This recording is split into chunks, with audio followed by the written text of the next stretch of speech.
हमारे यहां एक दूसरे को हीन भावना से देखने की कोई नियम नहीं है। हमारे यहां जो बोलते उल्टा सीधा बोलते वो गलत है। हमारे शास्त्र सबका आदर करते हैं, सबका सम्मान करते हैं। 4 वर्ण हैं, आप सभी जानते हैं, ब्राह्मण, क्षत्रिय, वैश्य और 4 वर्ण हैं। नवरात्रि के 9वें दिन, 9वीं के दिन, या जो लोग अष्टमी पूजते हैं अष्टमी के दिन, चारों ही वर्णों की कन्या का पूजन करने का विधान है। अब सुनो, कौन कौन सी आयु की कन्या को क्या क्या कहा गया है, और हम बताएंगे कि कौन से वर्ण की कन्या के पूजन करने से क्या प्राप्त होता है। ये हम 5-7 मिनट आपकी लेंगे, लेकिन ये आपके लिए इसलिए जरूरी सुनना चाहिए आपको, जिससे आपको पता लगे कि हमारे शास्त्र किसी का अपमान नहीं करते। ध्यान से सुनो।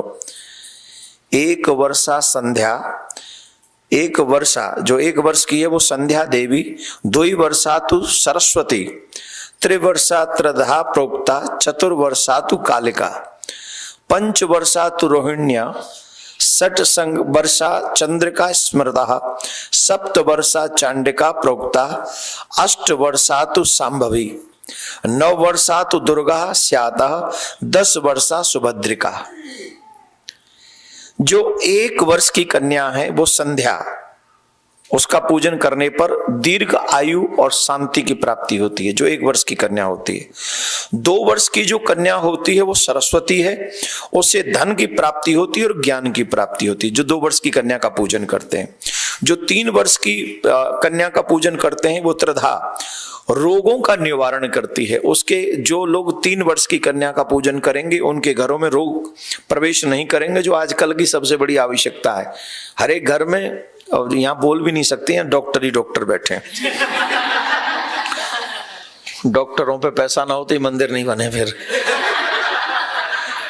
तो इनका कार्य भी चलता रहे, है ना।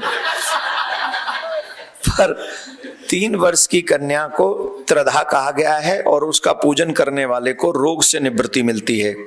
तो मैं तो कहूंगा डॉक्टर साहब भी जिनको देखें कि छोटे बच्चे हैं उनको ही बता दें 3 वर्ष की कन्या का पूजन किया करो, और श्रद्धा से किया करो, और ये भाव से किया करो कि आप हमारे रोग समाप्त करें, तो रोग समाप्त हो जाएंगे। 4 वर्ष की आयु की जो कन्या है वो कालिका है, उससे उसका पूजन करने से पापों का नाश होता है। 5 वर्ष की जो कन्या है वो रोहिणी है, उससे ऐश्वर्य का प्राप्त होता है। 6 वर्ष की जो कन्या है वो चंद्रिका है, कालिका है, उससे शत्रु जो लगता है ना, हमारे शत्रु हमारे पीछे पड़े हैं, उनको शत्रुओं पर विजय प्राप्त हो जाती है। अब देखो इसके कान खड़े हो गए इसके नाम पे सबके, कि हमको अपने शत्रु हराने हैं। ठीक, तो 6 वर्ष की कन्या का पूजन करने से शत्रुओं पर विजय प्राप्त होती है। 7 वर्ष की कन्या जिसको चंडिका कहा गया है, उससे तेज बढ़ता है, वीर्य बढ़ता है। 8 वर्ष की कन्या की पूजा करने से, जिसको सांभवी कहा गया है, विद्या और बुद्धि की प्राप्ति होती है। किसकी? विद्या और बुद्धि की प्राप्ति होती है। 9 वर्ष की कन्या को दुर्गा कहा गया है। 9 वर्ष की कन्या को दुर्गा कहा गया है, जो किसी भी प्रकार के संकट का नाश कर देती है और उसे उसके जीवन में विजय प्राप्त कराती है। 10 वर्ष की कन्या को सुभद्रा कहा गया है, और जो 10 वर्ष की कन्या का पूजन करते हैं उन्हें मोक्ष प्राप्त हो जाता है, आत्मज्ञान प्राप्त हो जाता है। तो ये हो गया कौन सी वर्ष की आयु की कन्या का पूजन, इनको कहते हैं कन्या। 10 वर्ष तक की बच्ची को कन्या कहा गया है। क्या कहा गया है? तो कन्या पूजन में 10 वर्ष तक की कन्याओं का पूजन करना चाहिए, उन्हीं को भोजन कराना चाहिए, उनकी ये व्यवस्था करनी चाहिए। उसके आगे का नियम संयम आप लोग सब जानते हैं, उसे ज्यादा बताने की आवश्यकता हम समझते नहीं है, इसलिए बहुत ज्यादा जरूरत भी नहीं है। अब सुनिए, 4 वर्ण है, ब्राह्मण, क्षत्रिय, वैश्य और। तो ब्राह्मण की कन्या का पूजन करने से क्या प्राप्त होता है? ब्राह्मण की कन्या के पूजन करने से विद्या प्राप्त होती है, वेद ज्ञान प्राप्त होता है, ब्रह्म तेज की प्राप्ति होती है, घर में धार्मिक वातावरण बनता है और जो हमारे घरों में आजकल नहीं है उसका नाम है शांति। वो शांति का भी प्रवेश ब्राह्मण की कन्या के पूजन से प्राप्त होता है। दूसरी है क्षत्रिय कन्या। क्षत्रिय कन्या का अगर नवमी के दिन हम पूजन करें तो हमें क्या प्राप्त होता है?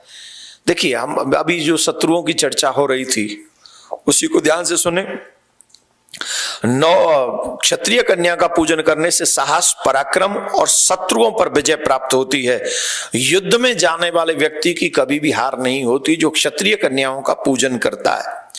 और कठिन समय में, कठिन परिस्थिति में भी उसको सफलता मिलती है जो क्षत्रिय कन्या, क्योंकि वो तो क्षत्राणी होती है ना, उनमें तो अपना बड़ा आत्मबल होता है, उसका पूजन करने से यह प्राप्त होता है।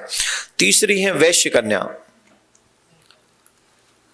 वैश्य कन्याओं का पूजन करने से जो प्राप्त होता है, धन प्राप्त होता है, धान्य प्राप्त होता है, व्यापार में वृद्धि प्राप्त होती है और जीवन में सुख प्राप्त होता है। इसलिए यहाँ वैश्य कन्या का भी पूजन बताया गया है। और चतुर्थ है शूद्र कन्या। उस कन्या का पूजन करने से, अब देखो हम लोग कहते हैं हमारे यहाँ ये वर्जित है, ये वर्जित है। अब देखो यहाँ कन्या का कितना सम्मान है। ये हमें बांटने वाले लोग करते हैं, ये सब भेदभाव जो करते हैं वो बांटना चाहते हैं। बांटने की बात नहीं है। जिस भी जाति में हमारा जन्म हुआ है ये हमारे कर्म है, लेकिन सम्माननीय सब है, अपमानीय कोई नहीं। न जाने कितनी बार ब्राह्मण शूद्र बने और कितनी बार शूद्र ब्राह्मण बने, तो ये कोई विषय ही नहीं है। वो तो हम लोग, अब पक्षी क्यों बन गए, जीव जंतु कैसे बन गए, वो भी भगवान नहीं बनाए हैं, तो सब भगवान अपने अपने हिसाब से भेजते हैं। तो जो शूद्र कन्या का पूजन करते हैं उन्हें संतान की प्राप्ति होती है, उनके परिवार में सुख शांति आती है, स्थिरता बनती है और शारीरिक श्रम, उनको बल प्राप्त होता है, शारीरिक बल प्राप्त होता है और गृहस्थ में आनंद और संतोष बनता है जो इन कन्याओं का पूजन करते हैं। बोलो राधे राधे।